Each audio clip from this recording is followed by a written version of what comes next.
All right, guys, how's it going? So, I'm sure most of y'all already know at least some of the situation going on, if not everything that's going on with this new Twitch meta situation. For those of you who don't know, here's a small little info dump.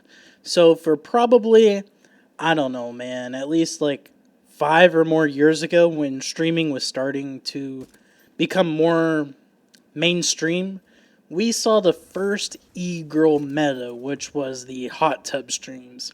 And basically, what it was, girls would go over into the just chatting category and sit in a hot tub with a bathing suit and shake their goods and even write donors' names on their bodies. Basically, borderline softcore corn, right? I mean, this is how Amaranth started out, so there you go. Well, ever since then, Twitch made the hot tub category a actual category and tried to fix it, but I guess if you're a disappointment to your family, once you get an inch, you want to take the whole mile, if you know what I mean. So after that, they tried to pole dance, twerk, and remove clothing, all sorts of stuff. The whole left field, right? Even get pounded on stream. And to Twitch's defense, they did do something about the Pound Town situation and gave her like a 7-day ban. I know, pretty minuscule problem solving right there, but they did do something. But that brings us to what's been going on the past couple days or so,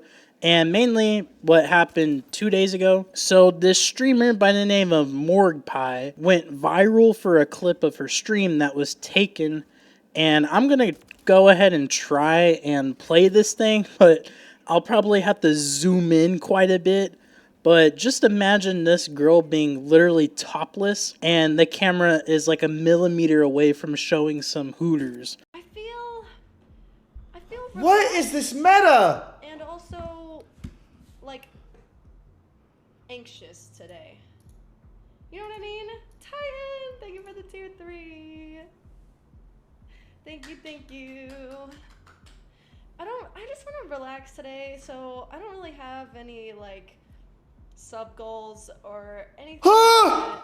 I'm just So, yeah, when I first saw this, I was honestly speechless. Especially when she did the whole shake the milkers move after the tier 3 sub. Like, man, Twitch is slowly turning into OnlyFans, if we're being honest. So, after like 2 days of people being banned for this and literally everybody and their mom talking about this and debating about it, which I honestly don't know what there is to debate, because in order to make a Twitch account, the minimum age is 13 years old. And I don't know about y'all, but for those of us of the male gender, if we did this in front of 13-year-olds, we would probably get murdered in prison because of the charges that would be brought upon us. Like, there's no debate here, dude. This is literally one step away from being something you'd see on the hub, man. But anyways, after all these debates, discussions, and bans, Twitch finally broke their silence. We've gotten feedback that our policies around sexual content are unclear, so we've drawn clearer boundaries between what is and isn't permitted on Twitch. We also recognize that not everyone wants to see certain content, so we're updating our criteria homepage recommendations. Okay, what exactly did Twitch say here in this blog post? So that was like the little rundown. And I'm glad they're actually updating the homepage, because that's my main concern. I'm trying to hop on Twitch and see people playing games, to be honest. And before we get into this blog post, I want you to take a moment and think of who usually gets preferential treatment on Twitch, and also their history of bans and stuff in the past, and tell me if you're surprised or not by these changes. And a little foreshadow here, I was still shocked. I didn't know that they would do this to this extent, but let me know what you guys think. So instead of banning and putting out a statement for this new meta, they decided to embrace it and welcome it on their website. I know. I'm still surprised. I really am. So if you make your way to the blog post, there's actually quite a bit of changes that they made. And some of it seems to actually be trying to compete with Kick, if I'm being honest. But here's a list of things that if you list your stream under, your stream won't be promoted on the home page. But you also won't get flagged or banned or whatever for doing this type of stuff. So we got drugs and drinking, violent and graphic depictions, which I honestly have no idea what they mean by that. Gambling, I know Pokemon's real excited about that one. And the one we're all here for, man, sexual content, which is, like I said, what we're going to be focusing on today. But they actually called this artistic nudity, which I don't know what the hell is artistic about this. I didn't fucking realize Adam22 and his wife were making art this whole time. I thought they were just terrible parents, but okay, dude. So, if you scroll down here, I want to point out the previously prohibited but now allowed section. So, they start off this section by saying content that deliberately highlighted breast, butts, or pelvic region.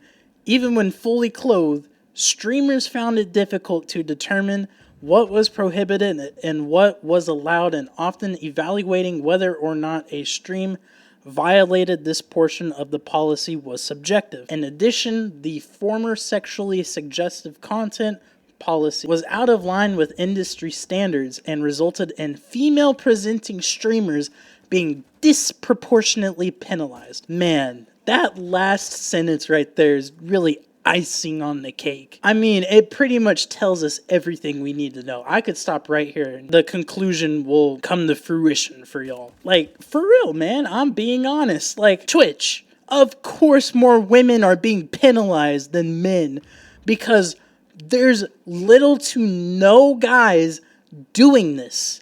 Like, what guys mainly do on Twitch is not bait people with our hooters, dude. Like, come on, man. But then they go on to say, fictionalized, drawn, animated, or sculpted, fully exposed female-presenting breasts and or genitals or butts, regardless of gender. There is a thriving artist community on Twitch, and oh my god, it's thriving already. Trust me. They then go on to say, this policy was overly punitive and did not reflect the impact of the content. So basically, I guess they're allowing Rule 34 on here now, so I'm sure some weirdos are already just ecstatic about it. And I have something to say about this, and oh my god, man, this category seemed to be hit first with the new rules, and dude, just take a look at this. What the fuck am I looking at, dude? Yes, this is something I'd just love to see on my gaming website, dude. This image right here is the new Twitch. I hope you like it. They then add on body writing on female presenting breasts and or butts regardless of gender. The Twitch attire policy already allows body art on breasts and butts. So this change makes these policies more consistent. So yes, after strip teases, they then segue into popular dances. And here they say popular dances such as twerking, grinding, and pole dancing are now allowed without a label. Previously, some dances were prohibited and others were allowed with a label. Enforcing on dances regardless of context meant our policy prohibited twerking at a wedding or taking a pole dancing exercise class. For example, the policy now takes context into consideration and only prohibits streaming inside of an adult establishment. Okay, so we got a little foreshadow at the end right there telling us what they're gonna unban next. And what did they say, or what did they call it? Oh, adult entertainment establishment. So yeah, I can't wait to see when they have that coming out. My guess is right around GTA 6 launch. And honestly, all this at the end right here just kind of nailed the hammer in the head right there as to what I want my 13-year-old to be watching when they sign up for Twitch. Like, I don't have a kid as of now, but if I did, I wouldn't let them sign up for Twitch when they turn 13 anymore, man. Like, seriously, what am I reading? And before you say, you're jealous, all I gotta say is, yes, I would love to make $500,000 a month or whatever by just teasing my body on Twitch. But unfortunately, I was born with a fucking sausage instead of roast beef. So that was sadly never an option for me. Trust me, if I could, man, I would. My father wouldn't even want to look at me after the things I would do. And another thing is, and for all the people saying, well, parents need to monitor what their kids watch, it's that simple. I mean, okay, put yourself in a parent's shoes, right? Google Twitch. Oh, it's a place for gamers to stream, yada, yada, yada. At least that's how it was 10 years ago, right? And if I was a parent of a 13-year-old, I'd be like, oh, Twitch is that gaming site. I'd be like, okay, 13-year-old Jimmy, here's your Twitch account. And next thing I know, he's literally watching Chatterbait, but on Twitch. And I also see people going, well, people twerking Fast and Furious and 13-year-olds watch that. Yes, okay, that's not the problem I have with this. And again, I will reiterate, I agree, parents need to monitor what their kids see. You can't just be handing your kid iPads all the fucking time, dude. That bugs the shit out of me. But the whole Fast and Furious thing is different because what Twitch is doing, well, I wouldn't really say Twitch. What these people are doing on Twitch, they're making this content. Oh, I'm teasing my body. Go sub to my OnlyFans if you want to see more of me. That's all Twitch has become for these women. They literally funnel people from Twitch to go sub to their OnlyFans. That's all it's for. That's what Amaranth has been doing for a long time.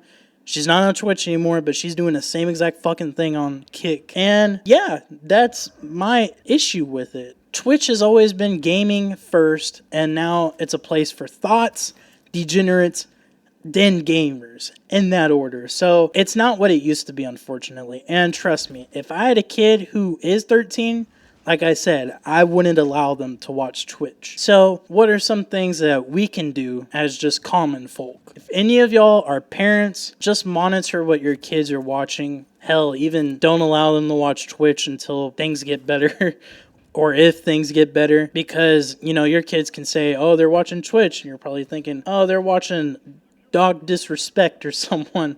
But they could be watching some pole dancing strip teases and stuff. And then these people telling your 13-year-old child to sub to their OnlyFans. So yeah, just monitor what your kids are watching. And if you're in my boat, you're a content creator or a streamer, just stream somewhere else, man. If you got a good, loyal fan base, they'll follow you. It's simple like that. I know it may be difficult, but Twitch is literally turning into the next OnlyFans / Chatterbait right before our eyes. And I don't see it getting better from here, to be honest. But yeah, man, that's going to be it for today's video. If you enjoyed it, go ahead and give it a thumbs up. Comment what you think about this whole entire situation down below. And if you didn't see my last video, I will also have that down below with all the other links. But we took a look at Ruby Rose's #1 fan who dropped $60,000 on her for 1 month. And update to that, by the way, the guy came out and said it was fake and he never spent the money and that everything was just a publicity stunt. But he said that on Adam22's podcast. So take that as you will. I don't know if I believe it. I think he might be trying to cover his tracks, to be honest. Because if y'all read those DMs that Ruby leaked, I don't know, man. That was a lot of typing for a publicity stunt. But that's just me. And 2, I don't know why he would make himself look like a loser for a publicity stunt. That also doesn't make sense. But yeah, I got that video down below with everything else, like I said. And with that, man, I will see you in the next one. Have a good day. Peace.